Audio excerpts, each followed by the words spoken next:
नमस्कार। उनकी कलम मेरी आवाज़ में आप सभी का स्वागत है। रुक जाना नहीं, सफलता की राह पर बढ़ते जाने के प्रेरक मंत्रों में से एक और मंत्र जो कि है, क्या पढ़ रहे हैं आजकल? तो लीजिए सुनिए। क्या पढ़ रहे हैं आजकल? मैंने अपने एक दोस्त से यूं ही एक शाम जब पूछा तो उसने मुझे एनसीईआरटी और योजना पत्रिका से लेकर इंडिया ईयर बुक और एम लक्ष्मीकांत तक ना जाने कितने नाम गिना दिए। मैंने हल्की सी मुस्कान के साथ उससे दोबारा पूछा कि टेक्स्ट बुक और परीक्षा केंद्रित सामग्री के अलावा क्या पढ़ रहे हो आजकल?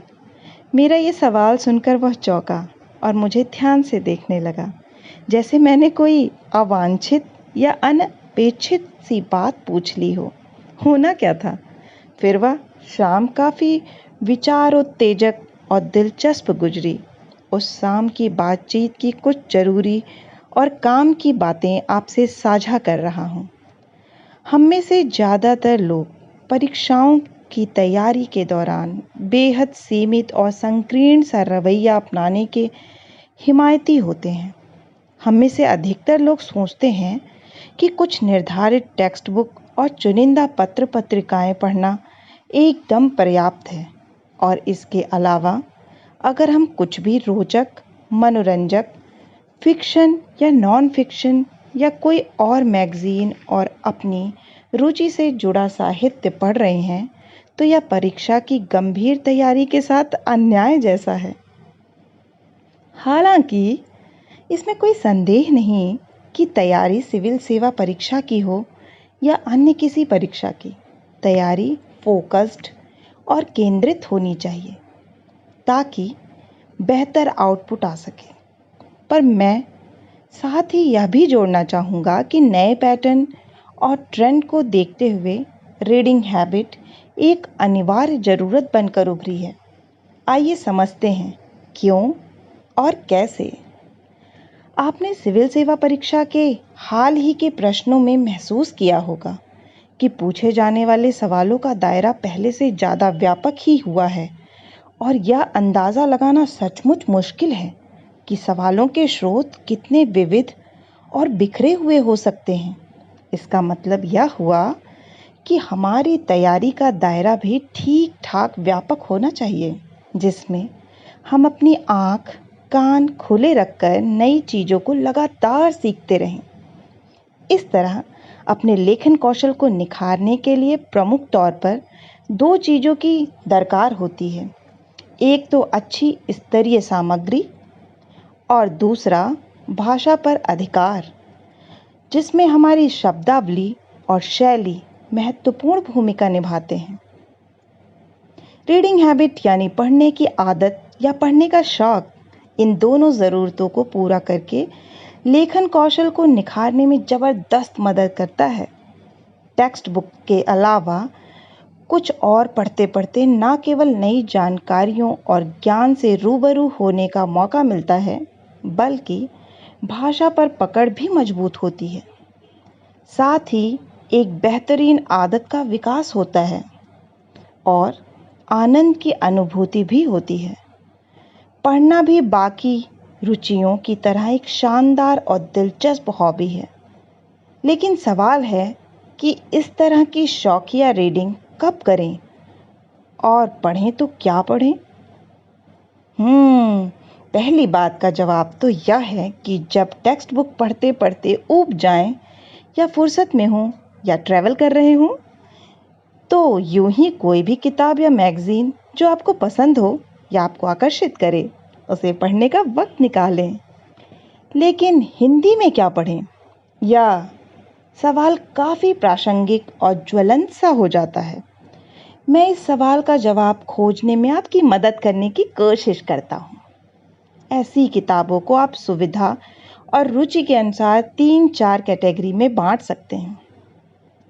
पहली कैटेगरी में वे किताबें आती हैं जो सीधे सीधे परीक्षा के पाठ्यक्रम से जुड़ी नहीं हैं, पर उन्हें पढ़कर सामान्य अध्ययन या विषय पर अपनी पकड़ मजबूत की जा सकती है और सोच का दायरा बढ़ाने व चिंतन की गहराई बढ़ाने में मदद मिलती है। ये किताबें इतिहास, राजनीति, शासन, अंतर्राष्ट्रीय संबंध, अर्थशास्त्र, समाज, नीति और दर्शन पर सामान्य रीडर्स की रुचि के हिसाब से लिखी जाती है। आपकी समझ को गहरा और व्यापक बनाती है। इन किताबों में अमर्त्य सेन, रामचंद्र गुहा, चरण दास, ज्ञा द्रेज, रजनी कोठारी, शशि थरूर, राम आहूजा, श्यामचरण दुबे, प्रताप भानु मेहता, बिपिन चंद्रा, सुनील खिलनानी जैसे लेखकों की किताबें शामिल हो सकती हैं। इनमें से ज़्यादातर किताबों के बेहतरीन हिंदी अनुवाद आजकल बाजार में और अमेज़न वेबसाइट पर उपलब्ध हैं।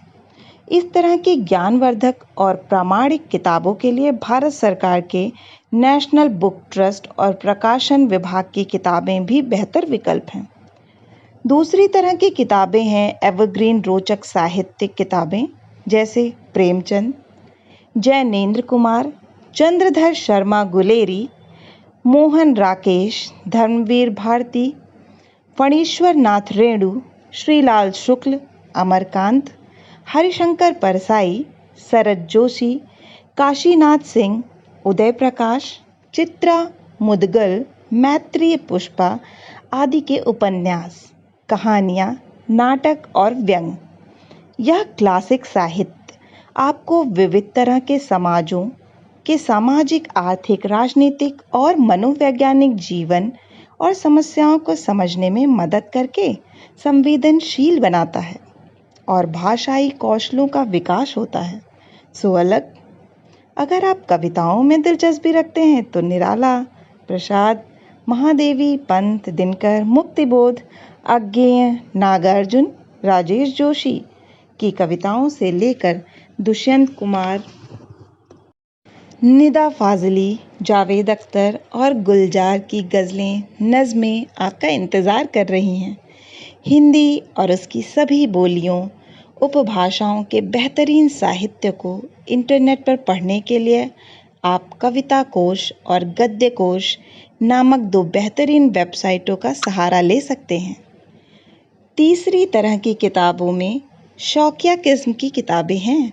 ये हैं युवाओं द्वारा लिखा गया, युवाओं पर केंद्रित, नया और ताजगी भरा साहित्य, जो नई वाली हिंदी में युवा लेखकों द्वारा लिखा गया है। यह ज़्यादातर कहानियाँ, नॉवेल या ट्रैवलॉग यात्रा वृत्तांत हैं, जिन्हें युवा पाठक खुद को जोड़ पाते हैं और इन्हें हाथों हाथ ले रहे हैं। मिसाल के तौर पर ऐसी चर्चित किताबों में नीलोत्पल मृणाल की डार्क हॉर्स व औघड़, दिव्य प्रकाश दुबे की मसाला चाय और मुसाफिर कैफ़े, सत्य व्यास की दिल्ली दरबार और बनारस टॉकीज, पंकज दुबे की लूज़र कहीं का, ललित कुमार के विटामिन जिंदगी, अनुराधा बेनीवाल की आज़ादी मेरा ब्रांड, नवीन चौधरी की जनता स्टोर, शशांक भारतीय की देहाती लड़के और गौरव सोलंकी की 11वीं एके लड़के जैसी किताबें शामिल हैं।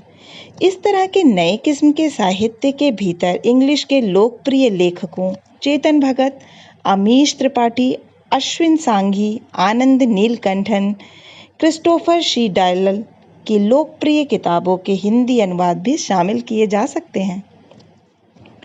किताबों के अलावा कुछ अच्छी पत्रिकाएं भी हैं जो शौकिया तौर पर पढ़ी जा सकती हैं।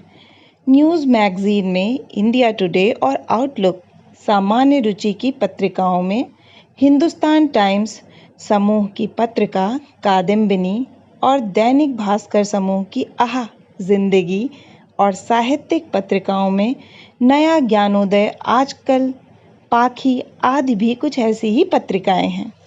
समय समय पर बुक कल्चर को बढ़ावा देने के लिए पुस्तक मेले और लिटरेचर फेस्टिवल जैसे आयोजन आजकल काफ़ी होने लगे हैं। इनमें टहलकर किताबों की दुनिया की ताजगी महसूस की जा सकती है और समकालीन साहित्यिक और सूचनाप्रद व ज्ञानवर्धक किताबों व पत्रिकाओं से रूबरू हुआ जा सकता है। कुल मिलाकर बात इतनी सी है कि रीडिंग हैबिट या पढ़ने का शौक आपकी सोच और समझ को विस्तृत और व्यापक बनाता है, आपको बेहतर एक्सपोजर देता है और भाषा पर आपका अधिकार मजबूत तो करता ही है। ऊपर जो कुछ मैंने लिखा है उससे घबराएं नहीं। ऊपर लिखी किसी भी किताब को पढ़ना यूपीएससी की परीक्षा या किसी अन्य परीक्षा को क्वालिफाई करने के लिए कतई अनिवार्य नहीं है। इनमें से आप अपनी रुचि और पसंद के मुताबिक किताबें चुनकर अपनी एक ज़िंदगी भर चलने वाली शानदार हॉबी विकसित कर सकते हैं।